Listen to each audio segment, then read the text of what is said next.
بسم اللہ الرحمن الرحیم۔ فقہ کی کچھ اہم اصطلاحات ہیں جن کو جاننا ضروری ہے۔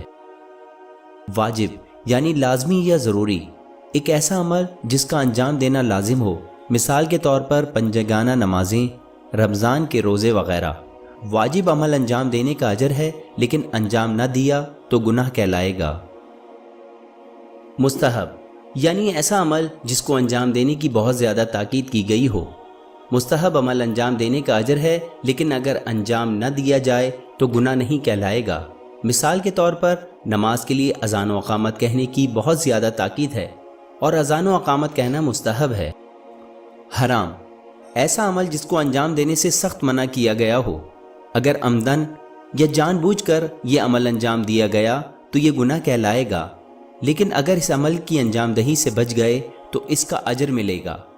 مثال کے طور پر سور کا گوشت کھانا اور شراب پینا حرام ہے۔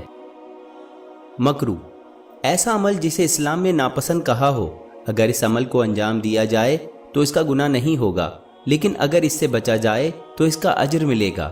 مثال کے طور پر کھڑے ہو کر پیشاب کرنا مکروہ ہے۔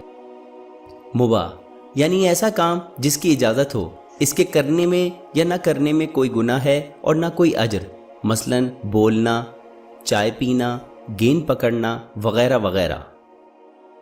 مجتہد ایسا عالم دین جو مصدقہ ذرائع سے اسلامی قوانین و اصولوں پر رائے قائم کر سکے، مجتہد کہلاتا ہے، اور اس طرح اثبات کے ساتھ رائے قائم کرنے کو اجتہاد کہتے ہیں۔ اجتہاد کے لیے ضروری ہے کہ علوم دینی کے مختلف شاخوں کا علم اور مہارت ہو، مثلا منطق، تفسیر، فقہ، عربی گرامر اور دیگر کچھ علوم۔ مرجع یہ وہ مجتہد ہے جس کی لوگ پیروی کرتے ہیں، یعنی لوگ دین کے مختلف اعمال کی انجام دہی کے لیے ان کے بتائے ہوئے طریقوں یعنی فتاوی پر عمل کرتے ہیں۔ تقلید اس کے لغوی معنی ہے کسی کی پیروی کرنا یا کسی کی نقل کرنا۔ قانون دینی کے مطابق مرجع کی پیروی کرنا تقلید کہلاتا ہے۔ مقلد یہ وہ شخص ہے جو تقلید کرتا ہے، یعنی جو مرجع کی پیروی کرتا ہے۔ احتیاط واجب یعنی احتیاط لازم، اس کا مطلب یہ ہے کہ احتیاط کے طور پر عمل انجام دینا یا کسی دوسرے مرجع کے مساوی فتوے پر احتیاط واجب کے طور پر عمل کرنا۔